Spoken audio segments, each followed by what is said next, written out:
Hey everyone, welcome to Full Stack Development with Ember and Rails. I am Josh Justice, aka Coding It Wrong, and as always you can watch and tell me how wrong I am or am not. I'm excited to be getting into our part 2 of this series as we're building out a Rails and Ember app.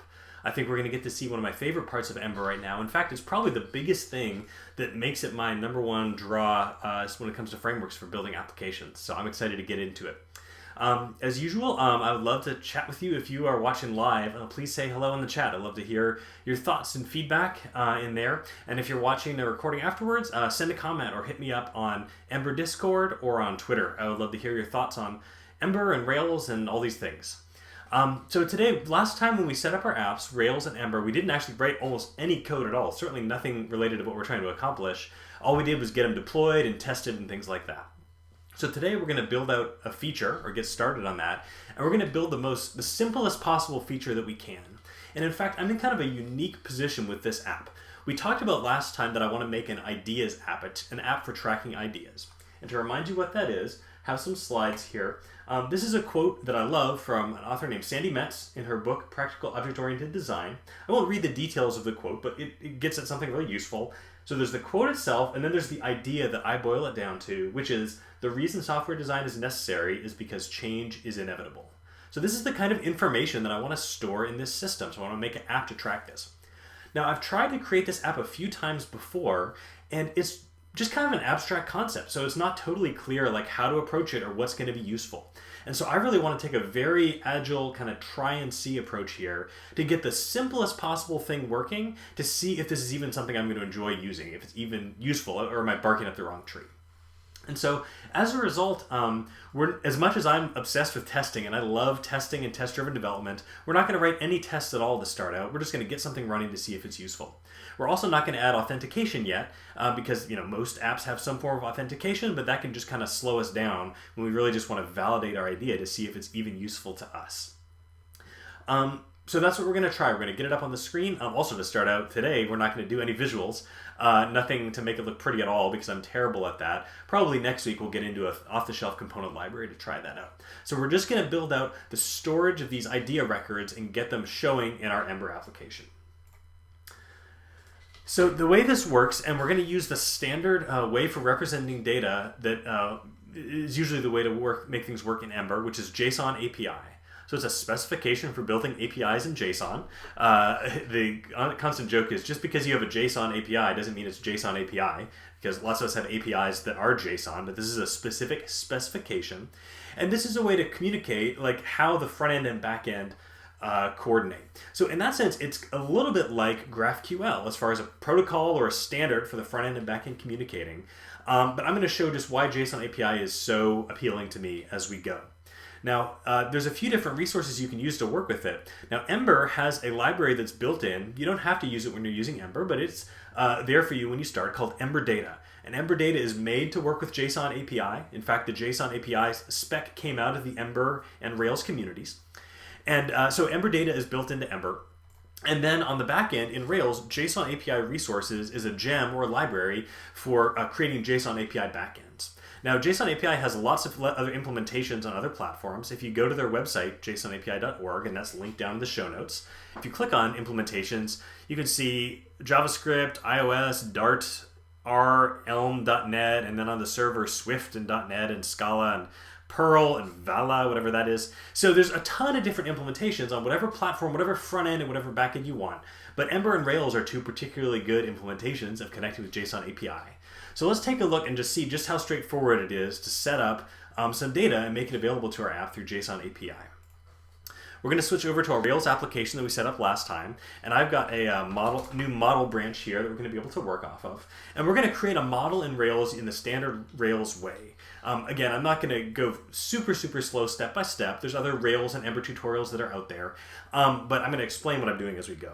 So I'm going to do Rails generate, or you can abbreviate that Rails G model. So what's the name of the model? Well, the idea is the core concept that we want to store here. Now, what fields do we have? I'm going to say the summary is the name of the field that I write, where I kind of, in one sentence, I kind of boil down the idea. And that's going to be a text field. So that means like a arbitrarily large amount of text stored in the database. And then we're also going to have the quote itself, which is the actual words that come out of the source that we've gotten this from. And that's going to be text as well.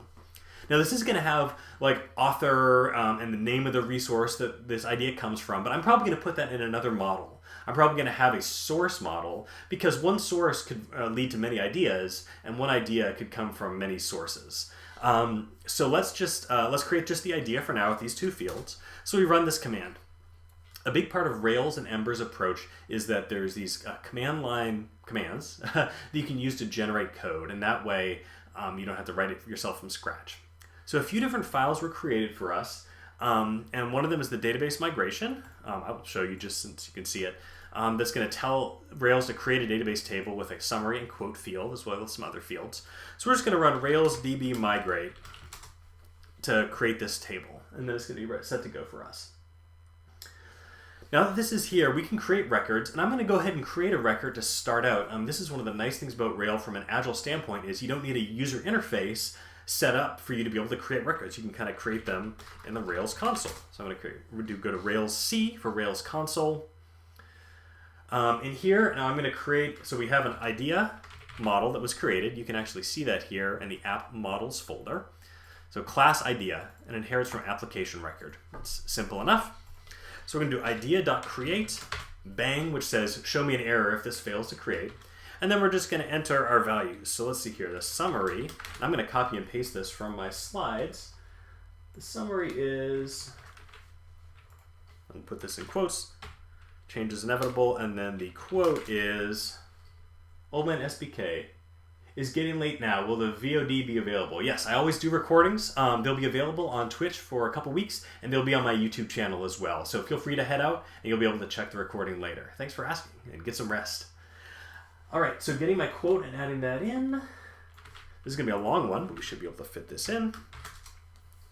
We just hit return, and our record is created. It's returned to us. We see the database is assigned an ID. If you can see blue on like dark gray on the stream there, but there is an ID there. So we're good. We have that record, and we're set to go. So we can quit out of the Rails console now. So now we have, this is the Rails standard, and from here we're going to start to see the functionality that JSON API adds for us. As a reminder, we created our app with my project template called API Up, and that pre-installs JSON API resources and hooks it up and configures it. Old Man SBK says, thanks, appreciate it, happy coding. Yeah, thank you, you're very welcome, and catch the recording and let me know what you think of it afterwards. So API Up has set up JSON API resources for us, and we're set to go. API Up actually has some documentation, kind of step-by-step, of the commands you'd use to generate various things and even interface with users. So check out those docs if you're planning on using JSON API with Rails, but we're going to walk through some of that together here. So next we're going to do generate something else. So there's generators for JSON API resources that's going to allow us to generate the different pieces of code that hooks it all together. We're going to call, let's call it JSON API resource idea, a JSON API resource for the idea model. And the resource is the object, kind of like the business object that configures how this model is exposed as a resource. Part of the idea here is just because there's a field on the database doesn't mean we want end users to be able to see it. And so we're actually going to go here and specify what fields are available. So we're going to say attributes, we're going to say the summary, and the quote are available.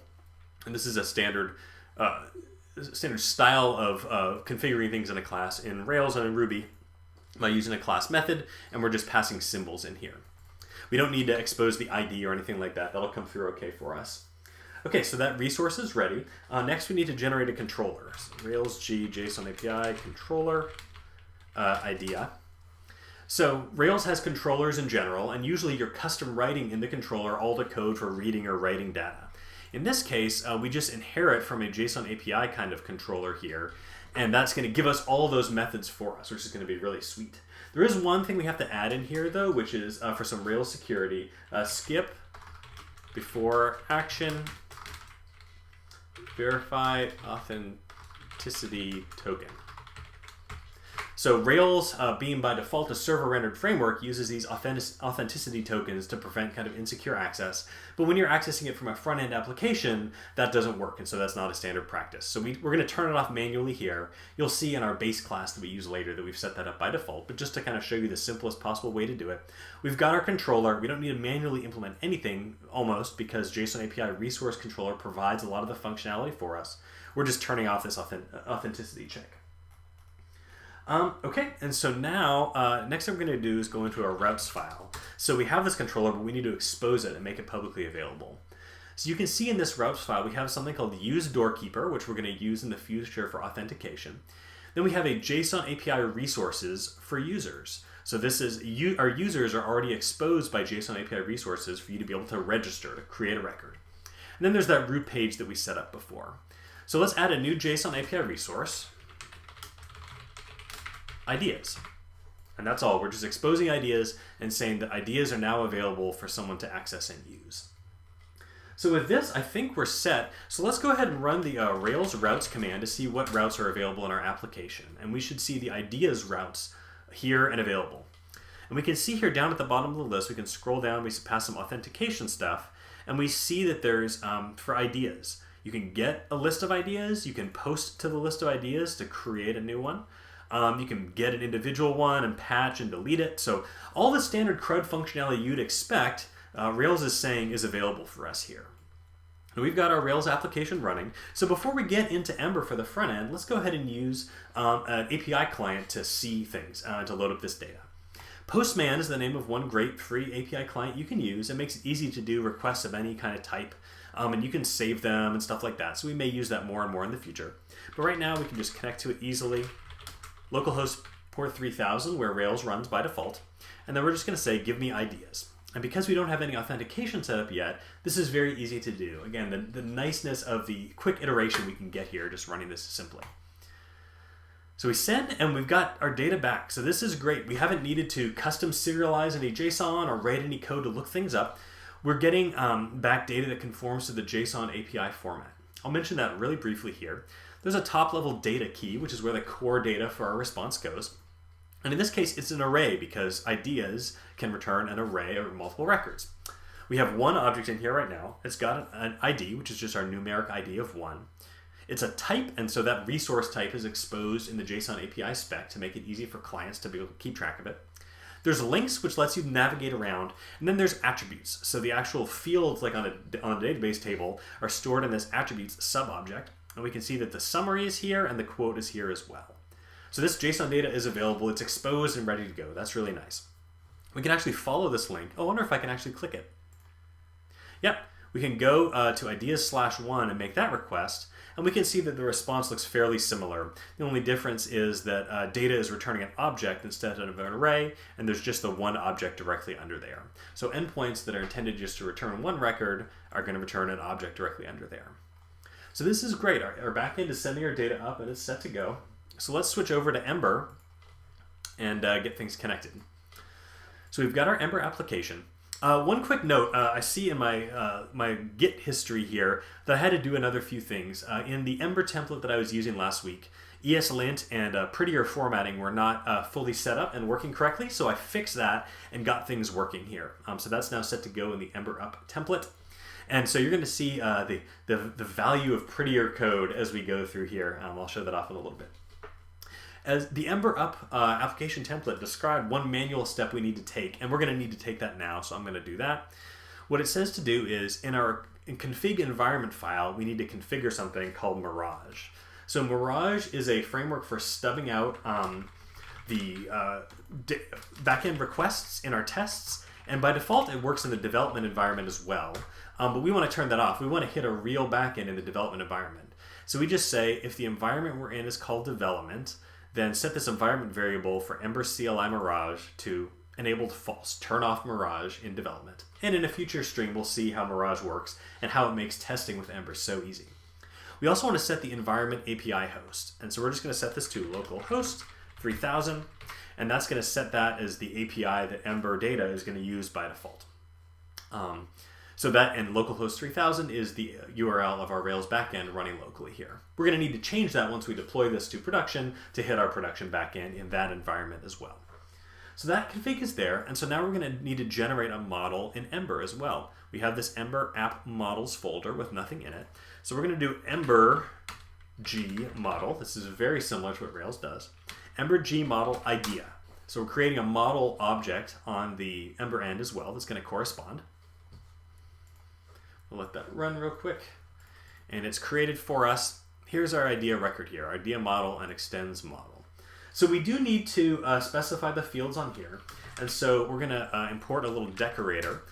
So Ember, the latest and greatest way to do things in Ember is using this Ember decorators functionality to use ES6 classes and actual decorator syntax to indicate fields. So it's a very kind of cutting edge JavaScript latest and greatest way to do it. So we're going to say there's an attribute called summary and an attribute called quote. And you'll notice that I don't need to specify the types of these fields. This is a common misunderstanding with Ember, that you always have to specify that the attribute is a string or a date or something like that. My understanding from what I've heard is that you only have to specify the type of an attribute if it's a conversion. Say that a value is returned to you as a string from the API, but you actually want it as a number instead, you can specify that conversion in Ember Data. But other than that, you just need to specify the names of the attributes that it should be looking for. And summary and quote are our two attributes we have right now. So those are now set on there. So now it's time for us to pull down these ideas to be able to show them in the app. And let's just set that up in the simplest way possible. So we have a template. Ember has the concept of templates, and so templates for rendering out of markup exist separately from our application logic. Those are kind of in two different places, and we're actually using these HBS files. So if you're using another front-end framework, you might not be familiar with this approach, but you'll get used to it, and it's nice to kind of separate the visuals from the functionality. So in our application template here, we say we have the heading that says welcome to Ember, and then outlet, which just says render some page-specific data that's there. So we want to create a specific route for the index for the root level of our application because we need to load some data in it. And I'll show you how that works. So we're going to do Ember G route index. And index by default is the just conventional name that's used to automatically send you to when you hit localhost/4200, the index or the root level of your application. So now that we've generated index, we have an index HBS file here. And then over in the routes folder, we have an index.js. So what is an index object for, an index class? What does that do? Well, part of the way that Ember's router works is that it allows you to load data when you go into a route. And this allows you to do some cool stuff with loading and error states. And so we're going to load our data for this route as a part of what's called the model hook. So we just define on our index route a method called model, and now we can load the model. So the way this works, let me just pull up my cheater sheet on the other monitor. It's pretty straightforward. We reference this.store, and this.store is the Ember data store that's available on all routes in our application. And then the name of the method is findAll. So findAll will load all records of a certain type, and idea is the type we want to load. Now if we return this store findAll is going to return a promise. So when we return that from the model hook, Ember is going to wait for that promise to resolve before it loads up the route that we're on. So that's going to be nice. This is going to load the records for us, and this is all we need to do to load the records. Now we can define a template to show this out. So we have the application template that's going to display the root of our application, and then inside this outlet, the page-specific template, which is index here, is going to show. So let's output this data, again, giving no thought to visuals at all, because that's the way I roll. We use what's called these handlebar helpers, like an each here, to loop through it. So each model, so the value returned by the model hook is referred to as model here. So that array is called model. Each model as idea. So this is just like a for each. We go through here to get each record one at a time with variable idea. And then in here we output a div. So this is just standard HTML in here. And let's say h3 tag maybe. Double curlies is what we use for like a string interpolation. And so in here you can just say idea dot summary. And then maybe we'll have a paragraph here with idea dot quote. And that's going to output that. So I think that should do it. I usually have some kind of typo, but let's check over here and see. Okay, we've got an error. Okay, so we're getting an error here from Mirage. Your Ember app tried to get ideas, but there was no route defined to handle this request. And so I think this means that I need to restart Ember since I've turned off Mirage. If you change that config, you need to restart the server. So we just run Ember S to restart the server, and we should be good to go in just a second. I'm going to double check my notes while we're waiting on this to see if there's anything else that I've forgotten. Nope, that should be good. I'm not aware of anything that I've forgotten yet, so we'll find out soon if that's the case. Let's let the computer finish chunking through. All right, here we go. So our page actually reloaded with some live reload, and our data is being shown. So this is cool. Our quote is being loaded from the back end and displayed in our Ember application. We can see the network request that happens if we reload the page.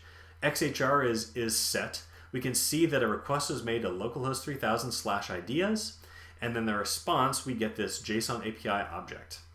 And it's all handled for us just by that simple call to this store find all idea. It's really nice. So here we're loading data. How about writing data? Let's show just a little bit about that and how that works. So let's go back into Ember.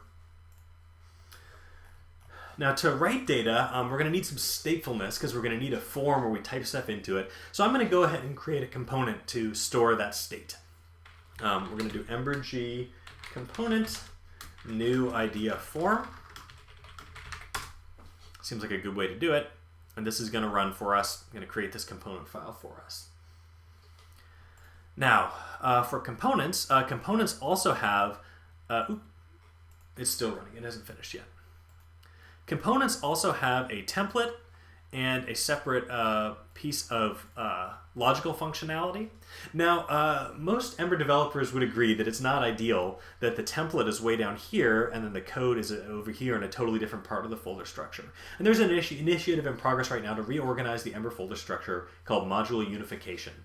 That is going to be a part of the release of Ember called, the addition of Ember called Ember Octane, which is bringing a new programming model coming soon.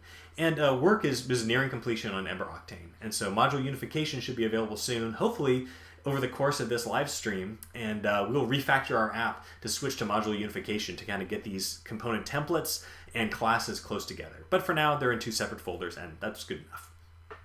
So we have a class here for a new idea form component and extends Ember component. And so now what do we want to do for here? Well, let's start with the template, I think. So in the template for our component, I'm going to do a form. And again, this is just a template file, so we can just start typing markup. We'll have a row for each of our fields. We'll have the summary. Again, this is going to look very ugly. Now we want, because either of these can be arbitrarily length text, we want to use a text area. And so Ember has this helper that we use with double curlies called text area, and that's going to allow the value to be bound. So value, we'll say this.summary. This is going to assign the value of text area and read and write it from a field on the component called summary. So that's a two-way binding that's going to happen there. And then we can just actually copy this for the other field, quote, and assign that to this.quote. And we don't need to define that field or anything. That'll just work for us. We'll do a submit button that says add idea. And then we'll put the action on the form itself so that even if I guess there's not a text field to hit return, but it's kind of a standard thing to have the form submit action handle things. So we say on submit, and then now instead of typing in a string, we use another Ember helper called action to refer to an action on the controller. And we just say this.save idea. So save idea is going to be the name of our action. So we've got these two properties on the component that's going to store the summary and quote in progress as we go. And then we've got a save idea action we want to define. So now let's define that action in the new idea form. We want to take this decorator. We need a decorator to kind of indicate this because we're using Ember decorators. So it's called the action decorator. So we can go in here and say action. This next method we're going to define is an action. And we say save idea. This is going to take in the browser event, and so if we don't want the page to reload, we need to do event.prevent default. So that kind of standard browser programming to prevent the page from reloading. So instead of actually submitting the form to a server, we want to handle it ourselves. Now we're going to need to get access to the store, but the store is not available on components by default because components are lightweight. So instead we're going to need to inject it. So Ember uses this dependency injection to get access to things. So the store is a kind of service, and so we do this import inject as service, and then in our class we just say service store. This kind of injection is going to be really useful when we get into testing, to be able to test our component without having to hook up to the real Ember store, to be able just to use some lightweight mock test services instead. So that's the kind of decoupling that Ember's dependency injection architecture offers. So now that we have access to the store, and it's going to see what the store is just by looking at the name of this property. It sees that we've called it store, and so it's going to look up a service named store and assign it into there. So now it's available. So now we can say this.store, just like we did in the route. And we want to say create record. I'm going to create a new record. First we pass in the name of the model type, so it's an idea. And then we pass in the fields that we want to use. So summary comes from this.summary, the summary field on the component itself. And quote comes from this.quote on the component as well. All right, so create record doesn't create it instantly. It makes an in-memory record that has not yet been saved. So we'll assign that to a local variable called idea, and then we can just call idea.save to save the record to the server side. Now save returns a promise, and so we could await it here or do the .then, but in our case, just to get the basics of the application working, we don't need to do anything in response to this promise resolving, so we're just going to leave it like that. I'm going to save this here. I'm going to double check my notes to see if I forgot anything, and I think we might be set to go. So let's reload the Ember application. Oh, I haven't actually put the component on any page. So let's go to the index page, and we'll just stick it on the top. We'll just say new idea form, and we use standard angle brackets and camel case as you're used to seeing in other frameworks. Notice that we don't actually need to do any imports. So this is one of Ember's approaches, at least in the current model, is to have those components and things automatically available for templates. So the new idea form component we can just use directly here and be good to go. And I think with that we're set. So now let's reload the page. We actually didn't even need to reload. We see that summary and quote are here. And so let's just type in some nonsense data like life is good. Oh yeah, so exciting. We'll click add idea, and we see that a post went out. We got a 201 created, and if we scroll down on the page, that model is added to the list. We can actually reload the page and see that life is good is now coming back from the server. So this very deep and insightful quote is now stored for all time. And we can see it actually, if we look at that GET request, it's now being returned as part of there. Let's actually look at our network tab to see the creation as well. I didn't dig into that when we did that before, so let's just have a silly quote. We type in, we click add idea, a post is sent, and the data that's sent out here, the JSON data, we see that we're sending just the type ideas. That's a very small font on the stream, on the video, I'm very sorry. And we're just sending the attributes. So just the fields that we know the type, we know the attributes. Those are sent up to the server, and in response we get the full record that has an ID and a link and stuff like that. So this is great. This is we've got data coming from our front end app to the back end and coming back, and it's really nice. So remember here, if you're looking at our application, that there was very little we needed to do to make this work. All we needed to do was for this model just define the two attributes we have on it, and then in the route we do this store find all, and in the component we do this store create record. Also notice that we didn't need to do anything to re-render the list of components. When we add a new idea, it shows up in the list right away. And this is because Ember uses a centralized data store where all the models for the record are stored in one place. We can take a look at this by using the Ember Inspector, which is the browser extension for Firefox and Chrome and maybe other browsers, that lets you inspect your Ember application. You can see the component tree here, actually, the routes, and then you can see the data. So this shows us that we have 3 ideas in the database, and we can browse them here and see the fields that show up. So what happens is when we create a record, it's inserted into the Ember data store, and then that is what the template has used for us to be able to look to get the results. And so it's live updating. When a new idea record shows up in Ember data store, our template knows to re-render, and so we're set to go there. So this is the thing about Ember Data that's so appealing to me, just how quick and simple it is to put an application together and iterate on it by creating models and fields on them. I don't want to dunk on other frameworks and other tools, but I have to talk about GraphQL for just a second, because part of what I'm trying to explain here is why Ember is so appealing to me for personal projects and small projects, and really any project where you have an individual or a small team and you want to be as productive as possible. GraphQL is great technology. It's useful for a lot of context, but it's heavier weight and it takes more work to get things up and running. So let's take a look. I'm going to show you the exact point that I gave up on learning GraphQL for now until I absolutely need to. So Vue.js has a GraphQL client called Apollo. Again, it's a great one. I'm sure that Apollo is what I'm going to use for GraphQL on the client and the server when I use it, because it's really great. But I was looking into how to do mutations within Apollo. So we go into here and view Apollo in particular. We run a mutation, so that's like saving changes to the server. Like, okay, cool, that sounds good. We have to write out a query for the mutation. So, all right, okay, so we're taking in a label. It's a tag here that has a label. It's the name, the data model. And then we say add tag, and then we pass in the label again, and the label is named label, so that's kind of duplicative. And then we're asking for the ID and label back. It's like, okay, well, I mean, that's very explicit, but I guess that's all right. And now we've got variables again, so the label is being passed in again for like the fourth or fifth time now. All right, well, that's a little verbose, but that's all right. And then check about this next part. Update the cache with the result. The query will be updated with the optimistic response and then with the real result of the mutation.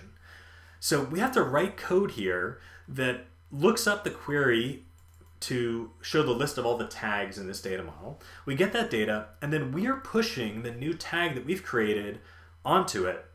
And then we need to write the query back in. So this query that we've read out, we're writing it back in. So we're manually having to take the new data we're inserting and to make it available locally, as well as just sending it up to the server. But there's more. Optimistic UI. This will be treated as a fake result. The UI can react quickly. So I didn't even get to the point of kind of parsing this, because when I got this update command, I wasn't able to get it working. And I'm sure I would have at some point. But there's just so much that's happening here manually in order to get just the simplest of requests from the client and server working. And it's just a lot. Like, it's for a huge application where you're going to do a ton of custom stuff, that's fine. And a lot of the benefits that GraphQL provides would be great in that context. But in the context of these small applications and applications with small teams, I love the idea that I can just go into a route and say, find all ideas. And I can just say, create a record called idea. This is the level of abstraction that I want to work at. I want to be able to work with my models, have fields on them, set them up, save them, and be good to go. So again, not dunking on Apollo, not dunking on GraphQL, but JSON API and Ember are the level of abstraction that I love working at. And I think it's the most efficient for me, and I think it is for you as well, for these rapidly developed applications to be able to iterate in an agile way and come up with good solutions. So this is what we have. It's incredibly ugly. So this looks like a website from 1994, so that's interesting, other than the fact that it's updating live and everything like that. So I'm not going to push this up to the server yet, because I don't want all of you to add quotes to my database. We're going to keep it locally here. So for next time, what I want to do, again, we're thinking agile here. We're thinking about, in my case here, specifically, I want to decide if this is useful. And the way this works, like, this is not really the way I anticipate using this application. Like, I imagine that I'm seeing the list of ideas, and then maybe I click in to see the quotes in a more thorough way. So I'm not ready to iterate on this yet. What I want instead, I think I need to make it look better. Even though I don't love designing visuals myself, this is just distracting, this lack of design here. And so in our next stream next week, what we're going to do is we're going to add a UI library off the shelf to put it in here. And this is always the way I do my personal projects. I pick one or the other off the shelf UI libraries and put it in, and that way the app feels like more of a real thing. It lets me operate in the level of useful components instead of just directly markup. So we're going to pull in one of those. We might get to working with database relationships next time as well to kind of get these models connected to other models. And we're going to move closer towards something that looks like a real application.